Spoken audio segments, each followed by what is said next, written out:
We have a bunch of weak, feckless leaders Wide creating around the hard times event. right now. What the fuck is going Will on? you let me right Do now? we take him out to a farm and shoot him? No spin, no filters, just the real conversation. I hope it's not short-lived, man.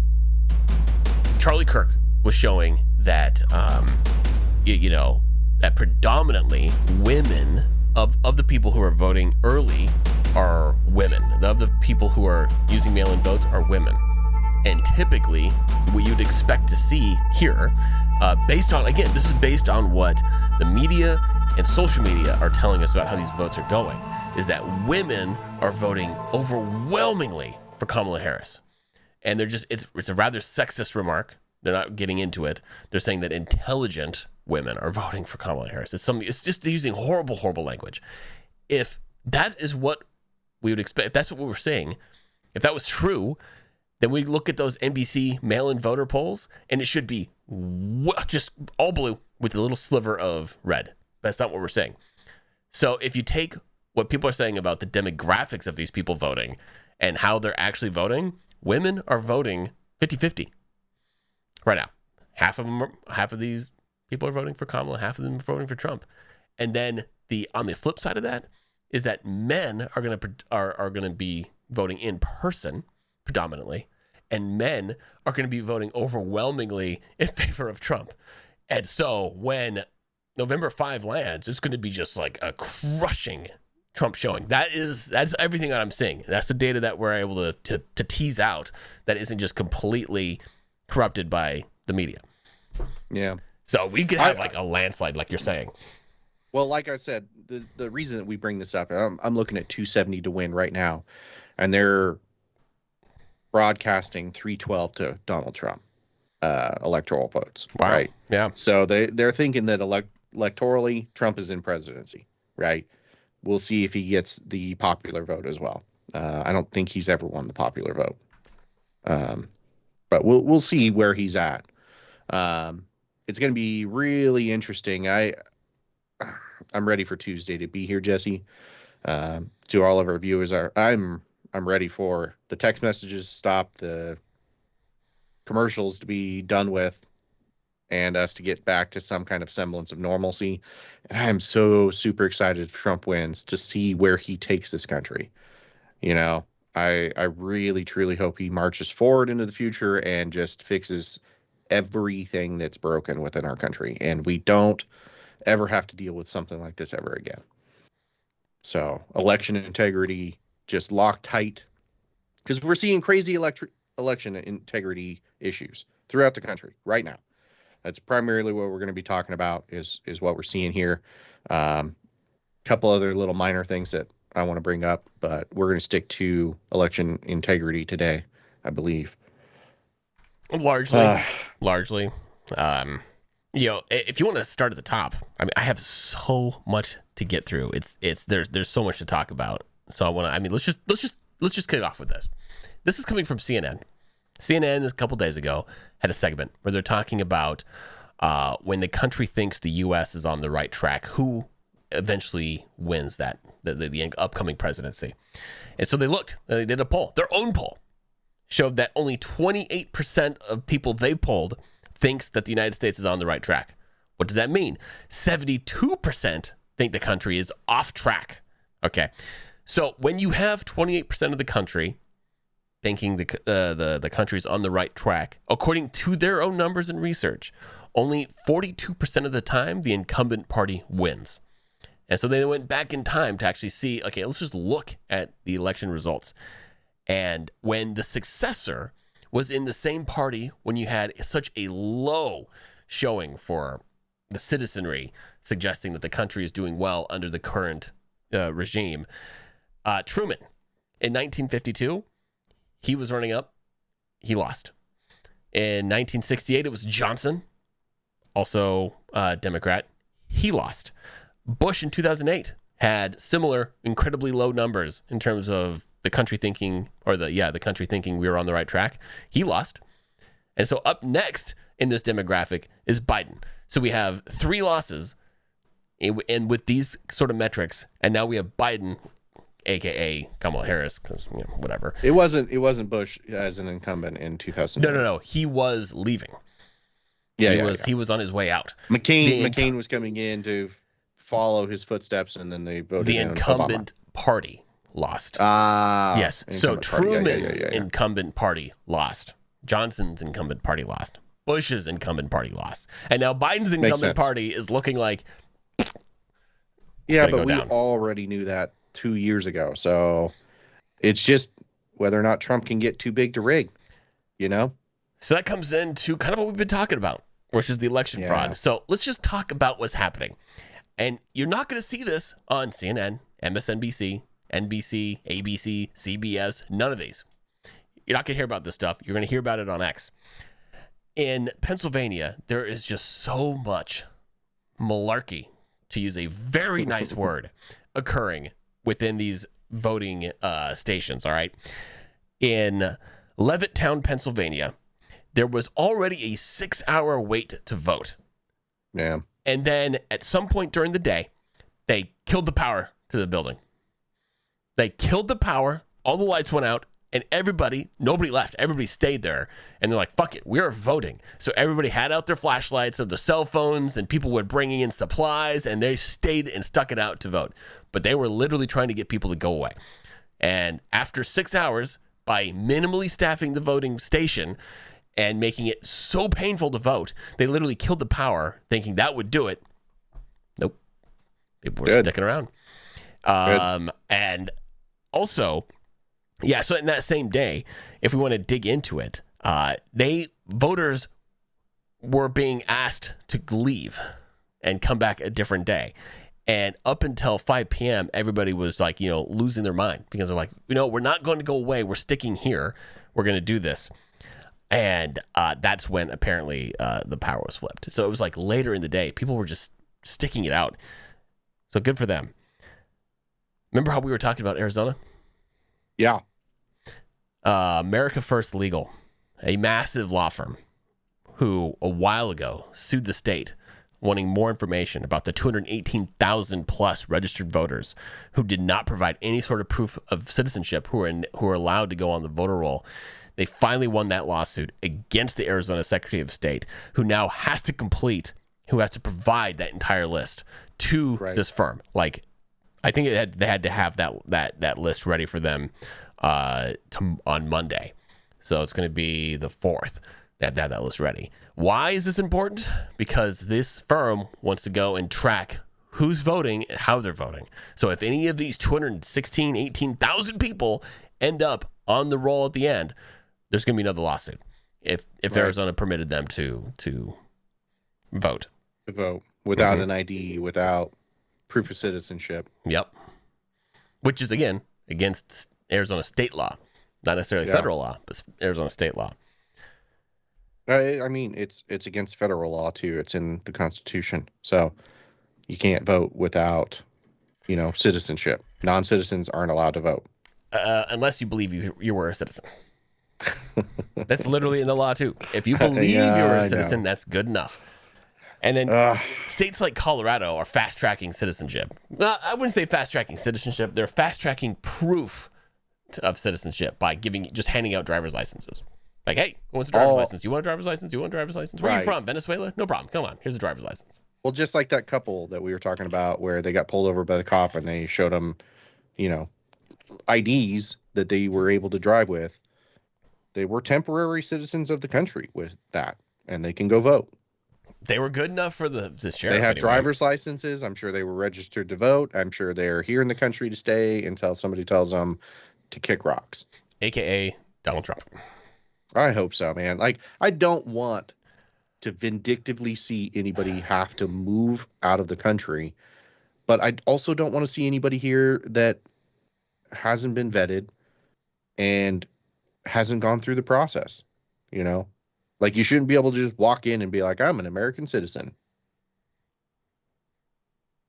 I'm sorry. If you were here, I'm sorry. You don't be sorry. But it's not even heartless. We need to support America first. America for Americans first. And then let's once we can fix our own problems, aka childhood obesity, insane number of rates of autism across the country, kids that can't read or write at advanced ages, unable to get people into the military, crumbling health care, nobody could buy houses, and the list goes on, to include a skyrocketing deficit, the complete destruction of the United States dollar. Once we get all that shit under control, then by all means, let's go ahead and help people. Did you hear that we sent another $400 million off to the Ukraine yesterday? I want everybody to understand, when Jesse says deficit, he's not talking about the debt. Okay, he's talking about our fucking yearly budget, which is what the deficit is. We are at a $2 trillion a year deficit with our budget currently. That means we are spending $2 trillion every fucking year to continue our bullshit. Sending money overseas, freaking all of the other bull crap that we have. Okay. It's not cash that we send overseas. It's weapons and ammo and equipment. But then we pay the military industrial complex to create new stuff, and they get paid money from the taxpayers. So we're still spending money, even if it's equipment that we've already had in a vault somewhere. Yes. Which I can't imagine that we have too much of that left after 3 years of supporting Ukraine and a year of supporting Israel at this point. I really can't imagine that we have too much left in the stockpile. And yet we continue to do it. And yes, so the deficit is the United States made X amount of money, and we spent the deficit plus that amount of money. So we are in the hole. Like, we're not. That's not how it works. Imagine if you who's listening to this, you're at home and you were spending, I don't know, 25% more money than you made that year. You'd be fucked, right? You'd be feeling fucked. Hard. The IRS would be knocking on your door because you're probably not paying your taxes. And we do this year after year after year. Mm-hmm. You're going to lose your house, right? Because, like, if you sat down and you did a house budget, and let's say that you had $10,000 coming in and you were spending $13,000 annually, $3,000 going on a credit card every single year, you're going to be hurting. That would eat you in 1 month. That's 1 month. You're gonna be in the hole. It would get you in a couple years, but I mean, still, like, the interest saying you alone would be feeling it. Yeah, because first month, every single month. Yeah, that's how much less you're eating, how much less you're doing this, because now you got to pay all these interests and goodbye. Well, the longer it goes on, think about how hard you have to cut your spending. Like, we in America are getting to the point, right? And this is the stuff that Elon Musk talks about, where we're going to come into a period of hardship, right? Because we have to cut our spending. We have to fucking pull our faces off the tit and figure out how to reduce our debt, because we don't need anybody to own us and own our debt. We do not need all these big banks to be able to be like, hey, America, go ahead and take a fall on this war. We need this. We need you to take a big L. Right? We'll wipe off $5 trillion if you do. We don't need that. Okay? No, we do not. It's vulnerability in our security that we cannot have. So when Elon Musk takes the helm of the Doge, right? And he starts cutting middlemen out, and the government does the same thing that Twitter just did, becoming X, it's going to be a good fucking thing. Even though some of your programs that you love to abuse aren't accessible anymore. Yeah, God forbid people living on welfare have to go get a job and contribute to the society. I was just talking to this about Brittany just the other day, my wife. I was like, just recognize when we're voting for, if you're voting for welfare programs, it's because of people like our family, Zach's family, who are working hard day after day, 12-hour plus days a week, contributing, in taxes, contributing in, just manpower effort to make our country better, and however we're doing it. On the other end of the scale, there's a bunch of people that are just staying at home, doing nothing, waiting for welfare checks, because some of them might be honest to God disabled. They literally just can't do it. And those people, I'm glad that there is a system to help them through, and I'm glad to contribute to that. There needs to be some systems short term to help you succeed and not crash and burn, because if you're homeless, you're going to become an even bigger burden unless you die, right? But how many people abuse these systems? It's them that I cannot wait for Doge to come through and like vet That's the all problem. of it. It's like, you can't work, prove it. I want to see you come into this office. I want to see you trying to work, or I want you to have medical documentation proving that you can't. And then, hey, if you can't, fine. Hey, that sucks. We pity you, and here's some cash to get you through the day. There's some office jobs where they can work. It's call very centers. hard. It's very hard. There's all kinds of small to not time contribute. work. Yeah. Okay, that you don't have to do anything for. But we're getting off topic. We are getting off topic, but I just wanted to bring this up. We're talking about the deficit, and then just how it's honestly corruption at this point. Just how bad the Biden administration, to include Kamala Harris, is addressing this. On Friday, so yesterday, they announced that they're sending $425 million in military assistance to the Ukraine as they face for another incursion augmented by North Koreans of Russians into eastern Ukraine. It's like great, but that $425 million is going out of Georgia, out of Tennessee, out of North Carolina, and going straight to them. So all these poor people who have no houses, no infrastructure, no nothing, well, you're fucked. Just eat it. Figure it out. We're going to go fund this war that we really have no business being a part of. This is not our history. Russian-Ukraine, that goes back to the era of the Cossacks in the year 1000. Let them sort it out. We weren't even a blip in the eye of, Earth's history. Why are we involving ourselves? We're going to do a really good dive, and we might bring Carlos back in for this, where we talk about some of the history and how war has just proliferated throughout the world forever. I mean, anybody with any kind of common sense will figure that out, right? You can have a real Hatfields and McCoy situation where it will be an everlasting blood feud if someone doesn't be the bigger man and turns the other cheek and lets bygones be bygones, right? You cannot heal with perpetual war. It never heals. It never goes away until there's somebody who is either the bigger man and walks away from it, or they get conquered and destroyed.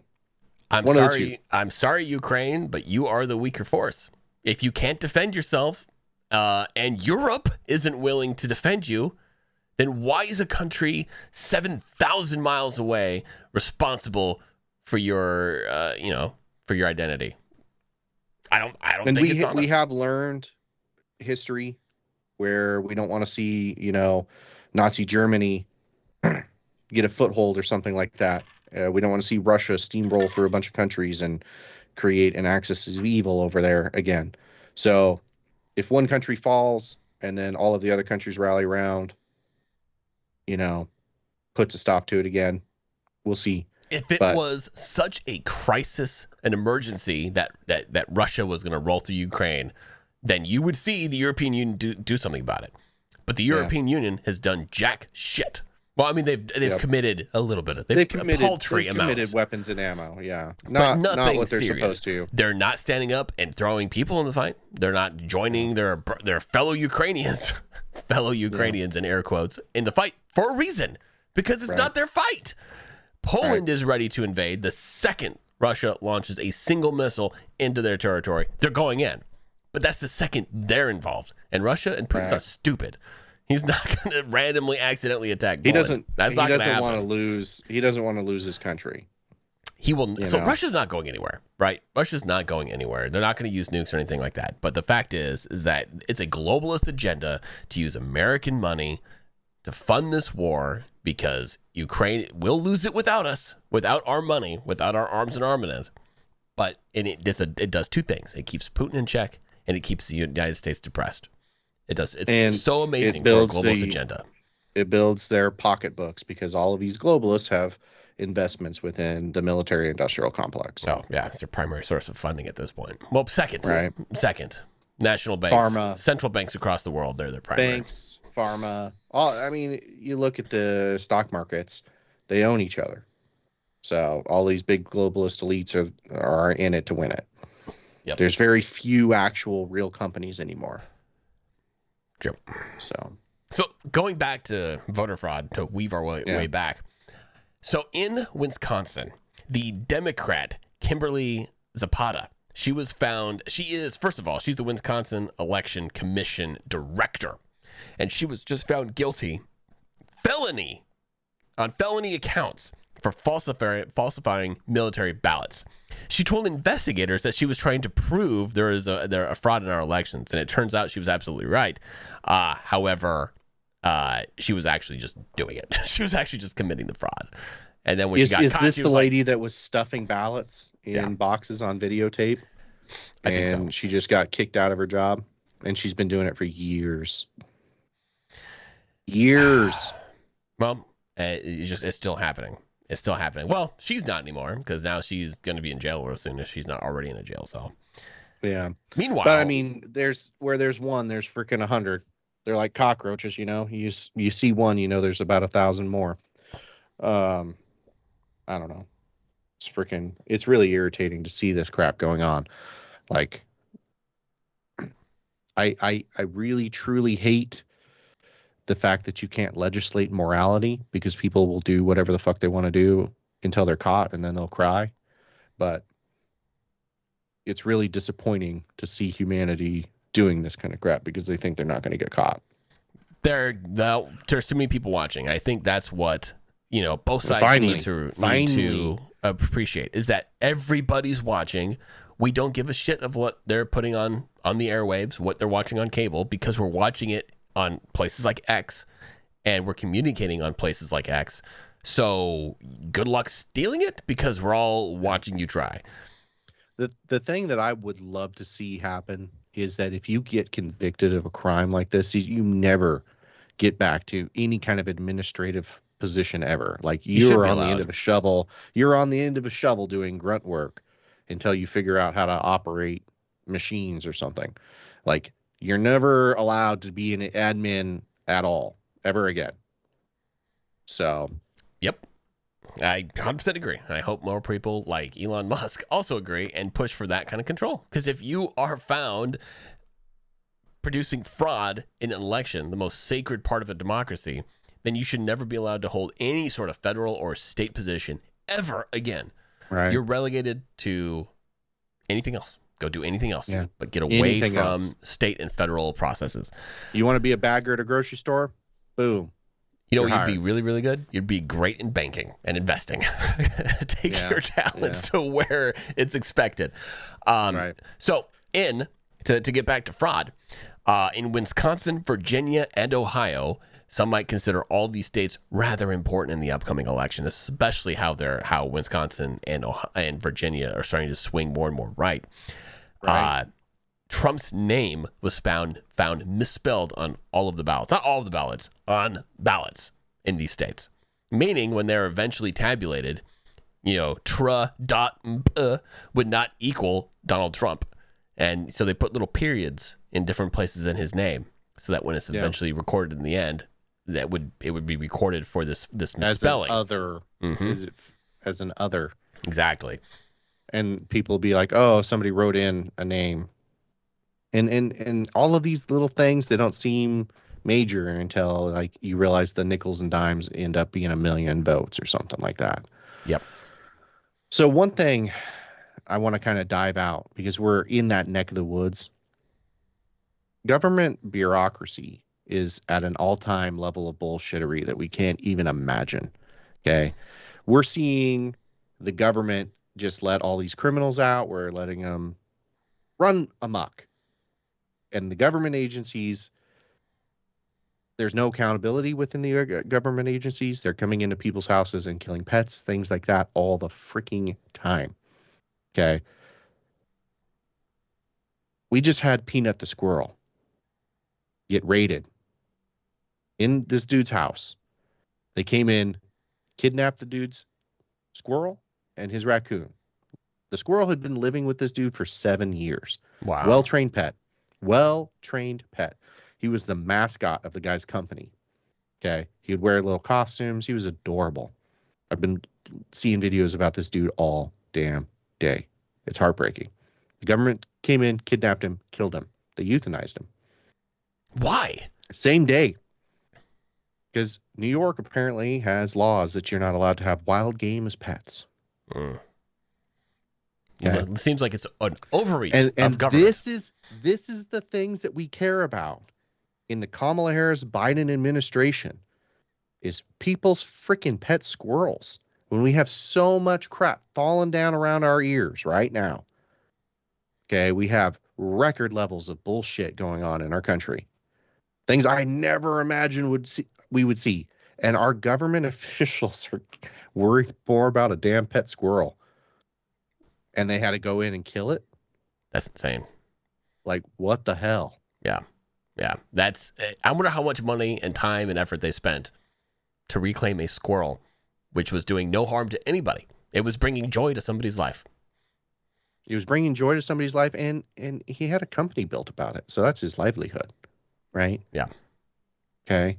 And not to mention that squirrel was living the best damn squirrel life it's ever lived. Yep. You know, it's inside for the winter. It's hanging out. It's got a family that loves him. And now it's dead. At the hands of our government. Thank you. So we have a chance to change that. So hopefully, you know, the 7 of you guys are voting in the right direction that are watching this podcast today. But I really, truly hope that you guys share this crap, get the word out, and really make a difference in this election, because we have an opportunity to save our nation. And I don't think that we're going to get a second chance if we let this one slip by us. It's not good enough for just you to vote. You and all of your friends. Bring everybody drag along your with friends you. and family. Everybody needs to go vote. Everybody. Vote. I'm about to drag my wife out Tuesday night, and she's not going to like it. Make her do it. See, and another thing that pisses me off, right, is like in the line of like election interference, right? You got Donald Trump saying that he wants to make sure that women are protected in this misquoted clip that they've got of him, where he's like, I'm going to protect them even if they don't want to be protected, right? And they're like making it out like he's trying to take away their rights. Look into the subject. When you see clips, hateful rhetoric coming out of somebody 3 days before he's asking to be president, I guarantee you it's probably fake. Go watch the full clip. Don't watch some edited bullshit from somebody. Use your effing brains. That's what it's in your head for. It's not there just to hold up a fucking hat. Okay? Use your damn brain. Look into some shit. The best example of that just happened too was the media is quoting Trump saying that he wants to put Liz Cheney in front of a firing squad. Oh my God. Trump did not say that. Dude, not even close. What happened in 2 days? Me and Jesse took a break for Halloween. We came back and it was like nuts. All of these misquotes. We understand that Trump is easy to twist. Absolutely easy to twist. But if you listen to the damn quote, and I've heard it multiple times now, he never once called for her to be in front of a firing squad. He was literally just saying, you wouldn't vote for war as much as you vote for war if you had skin in the game. Exactly. Okay? If you had to be the boots on the ground with a rifle facing 9 other rifles, okay, you're an idiot if you think anything else. Yep. That's exactly what he said. That's exactly what he said. He's like, they would vote differently if they knew that, hey, if you're casting a vote for war and that war is successful and you're successful in your thing, well, then you have to go pick up a gun and you have to go to the front line. I guarantee you they would not be voting for it. They'd be voting, no war. How do we solve this with peace and diplomacy? Dick Cheney, fucking Lindsey Graham, none of those fucking war hawks would be fucking toting this shit. Josh Shapiro wouldn't be signing bullets for mortars. Right. Okay. The motherfucker would not be doing any of that bullshit. None of those war hawks. Nobody that's perpetuating war would be advocating for putting their asses out on the front line. Not one single one of them. Maybe I'm pretty sure, except maybe Dick Cheney. If you said, hey, if you vote for war, you got to go fight it. He'd be like, give me a machine gun. I want to get on the front lines. Motherfucker shot a person in the face. He's got a taste for it, you know? Oh yeah. Exactly. Remember how we've been talking about Jocelyn Benson and her craziness in Michigan, ensuring that RFK remains on the ballot. if you decide to take this episode down, make sure you fact check us before you do it, because I'm going to call you on the carpet about it.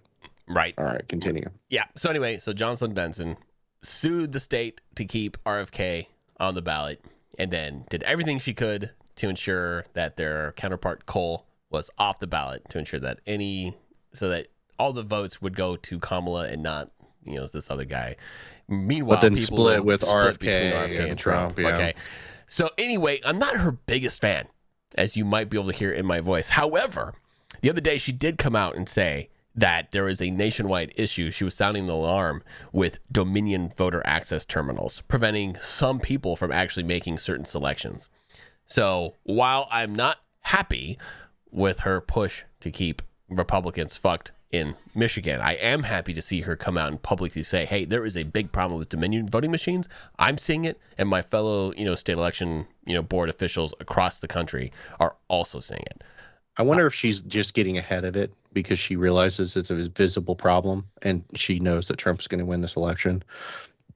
And she's out there going, I need to be on record stating something positive. It was more than just a tweet or a letter. She actually said this in front of a press, in front of the press. I think I watched the press release. She was wearing a red shirt or something. Maybe. I don't remember. But so I'm just saying, she did go out there and say it. So thank you, even though you're then doing nothing but scummy shit, at least from what I've been able to tell. Yeah. I am happy that she was able, using that podium of corruption, she was able to highlight other corruption. She's like, hey, don't look at me. Stop looking at me. Please stop looking at me. Go look at the Dominion. Mirrors. But at least she did point to another honest to God fire that we absolutely have to go address. And so if everybody does, and she probably shift, started the fire. Probably. Well, she inherits. She likes the fire because the fire is in her favor. But she was like, okay, this is getting too hot. I need to get out of this kitchen. Got to get out of the kitchen. Mm-hmm. Absolutely. Meanwhile, we're talking about all of this fraud, and it's hard to say if this is rising to the level of fraud or if it's just gross incompetence. However you want to look at it, one of these two things is true. Regardless, it is hurting the vote, and all along the way, media is not covering this. Nobody wants to talk about it. So, as a result, though, if you go back to 2002. Both ABC, CBS, and NBC have all effectively lost about, near 3 million viewers over that, and it's all trending down. So here in about another, if with the current trajectory, these guys are effectively all out of business in about 5 years.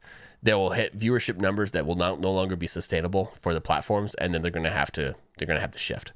And Elon is already threatening, like, hey, you can continue being a entertainment outlet, but you will do so without our broadcasting rights, because we're going to go give our news broadcast rights to people who are giving out news and not entertainment. If you want to go be MTV, go be MTV. But just do it on your own time. You're not going to get any government sponsored for it. Maybe that's why you start seeing CNN actually reporting news and doing things on Kamala Harris.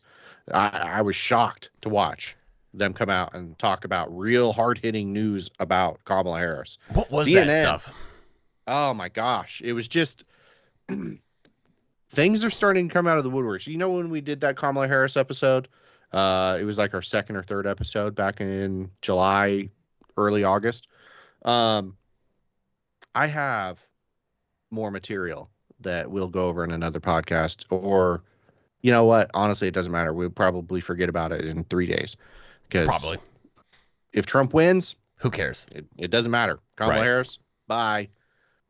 If she's president, me and Jesse are going to be probably becoming liberals, so we don't go to a concentration camp. Probably. Re-education. We'll be re-educated. YouTube will re-educate us. I will come in with a purple beard with bells and whistles and just like pink mascara. Really, probably get a face tattoo, get some titties. Yep. So one of the things that you're actually talking about, I actually sent this, my brother and I were talking about it yesterday, is CNN uncovered that Kamala is running 2 very different ads on her stance on the war in Gaza, depending on the market. And they were looking at the difference in several states, but using 2 as the example. In Michigan, where they have a very high Arab community, it's actually the densest in the entire United States, Kamala was broadcasting ads about ceasefire, about how important the ceasefire was. Flip over to Pennsylvania. It was all about promoting the war and supporting Israel. I brought this up with people who are pro Kamala Harris, and they had all sorts of reason to suggest that that they were one and the same. I was like, what do you mean? Like, tell me how promoting ceasefire on one hand and then promoting, the defense of Israel on the other is the same. And they really couldn't. They just waffled. I was like, because they're not the same. They're not the same. They didn't see it that way, and they just laughed at me. Like, you need to walk away from the extreme, Jesse. You're an extremist. Like, yeah. I would love to sit down in another life, me and you and a couple other Kamala Harris supporters, and just chit chat about some stuff. We could look stuff up as we're talking and just have a long form conversation. Kind of like a D&D campaign, only you got to talk politics. Right. It would be nice. I would love that. That would be a good day. That's our next podcast, D&D politics. Right. It'd be a lot of fun. But it would be a lot of fun. Nonetheless, we actually have real shit to talk about because this fucking country is just absurd at this point. Right now, we Americans are just begging to be returned to our rightful place as a superpower within this world. Okay. We are on the cusp of being a failed nation. We are really dangerously close to being Greece. And you can look at the financial aspects of it. You can look at the education aspects of it. You can look at birth rates. You can look at so many indicators on where we are currently. And very quickly, we will not have a return route to glory. So you all need to figure out where your priorities lie. And I hope they're relying. I hope you guys all want to return us to some kind of a glorious past where we can do good things, where we can spread social issues, where we can say, world, you need to have gay rights. World, you need to be able to do these things, positive things for human beings. Because we cannot champion those things if we are the underdog. We have to be King Dick if we want to champion social issues within this world. Okay? So you guys all need to make sure that that's in the forefront of your damn brains when you go to vote. I'm not going to touch that. I have feelings and we're going to conflict, but it kind of will just distract from the overall message is that, yes, we need to get our shit together. And just another example is we're approaching that 30-minute. We might be over the 30-minute mark, but we're way over the 30-minute mark. We've been talking about Pennsylvania and the voter fraud that we've seen there, and it turns out as the investigation continues, there's an Arizona printing company that works for the Harris campaign and several unions that are kind of like supporting Harris. They've been actually caught red-handed faking thousands of registrations and ballots in Pennsylvania. The investigation's active. Law enforcement is involved at this point. But unfortunately, the investigation won't conclude until well after the elections. However, it's here. And so people are digging into it, and the investigation continues. I really hope that everybody out there is on their tippy toes going after all of this crap, because it is happening in every single state. It's not happening in Idaho because nobody cares about the Idaho elections, but it's happening in everything that is a battleground state. Anything that could possibly lean the other way, it is happening. Right? So I really hope that there's a lot of volunteers out there that are doing God's work and pushing forward a good, integrity, safe election. So, right. Let's just go back to 2020 really quick. We were talking about, Georgia was kind of like one of the linchpins. If Georgia flipped, actually, if any state flipped over, right, they would have decided the election. That's how close 2020 was. So as we continue to dig into election fraud, specifically in Fulton County, Georgia, there is more and more evidence suggesting that there was intentional human intervention in that election. They found, so far in this particular investigation, 17,852 votes counted that have no ballot image as they're digging into their own. We already know that there are hundreds of thousands of missing ballot images in Georgia, but as they go into this very fine-tuned investigation, when they're looking, hey, I have this ballot, Can I look it up? Let me go see what it actually said. Nope, they can't. So there's almost 18,000 votes that they can't confirm with the ballot image. 20,713 original votes from tabulators have come out of complete thin air. They can't figure out where these votes came from. They don't know who cast them from which county, who certified them, nothing. They have no idea where they came from. And again, when you backtrack it, there's no original ballot image to suggest its efficacy. And they have found almost 4,000 duplicates counted and inserted into the certified count through criminal conspiracy. So there's at least 4,000, almost 4,000 votes, ballots that are now under criminal investigation. This is insane because like most of these states that flipped, most of these states that Trump lost, he did not lose by big margins. 20,000 votes at maximum in a lot of cases. So, I mean, when you're looking at 4,000 votes that you know are fraudulent, you gotta know that there's other ones in there. Yeah, there's this from this one thing. There's potentially upwards of 41,000 in this one count, in this one investigation. What they're finding. That's I'm having a real hard time with my heart when I hear numbers like this, Jesse. Yeah, it's not good. It makes me really angry. Like we shouldn't in America, we should not be dealing with issues like this. Everybody should be above board. Everybody that is working in these polls, they should be people of honor. Okay. And we shouldn't be worried about the grift and all of this other crap that we have to worry about. We really shouldn't. And I really hope that prosecutors start charging and putting these people in jail for some serious time so that in the back of these people that are doing fraudulent stuff, they're thinking, oh man, I could get 10 years for this. Maybe I shouldn't do this. Maybe it's not worth it. Agreed. I mean, I'd have to be getting paid a lot of money to think about 10 years in jail as a risk. I mean, a lot of money. Right. I don't think there's enough money out there. I wouldn't do it. Go to jail for 10 years. Human life is too short and too valuable. May I offer a closing thought? Please, let's do it. Let's close this thing out.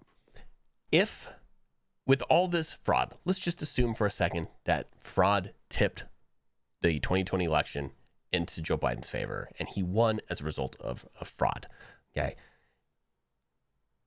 Ultimately, that might be the best thing to ever happen to this country. We have now given Donald Trump 4 years to examine his own failures as a president, to establish all the failures that occurred as a result of the federal government and his cabinet. He's now has his own people, his own transition committee put together with amazing people like Elon Musk, RFK, Callie Casey Maines, and the list goes on. Because of that stolen election, Trump is going to be could be the most effective, pivotal president we have ever had. Like he could take this country and transform it for generations and generations and generations as a result of something of fraud stemming from the DNC. Yeah. We would not have had that. I'm going to vote to put his face up on Mount Rushmore, dude. I'm telling you what. Yeah. If he comes in and he does what he's promised to do, and just the exact point that Jesse has said right there, right? This is something I have talked about at great length in personal conversations. The Democrats should have let Donald Trump win in 2020 and they should never have fucked with him. They should never have tried to get him out because nobody would have been awake to their bullshit, right? He would have burned himself out. He would have been a 4-year candidate if he even won in the first place, right? If Hillary Clinton had never targeted Donald Trump, it would have been like Jeb Bush or Rand Paul as the nominee for the Republican Party. Donald Trump never would have even been up there if she hadn't pushed to make him the Republican nominee. Okay.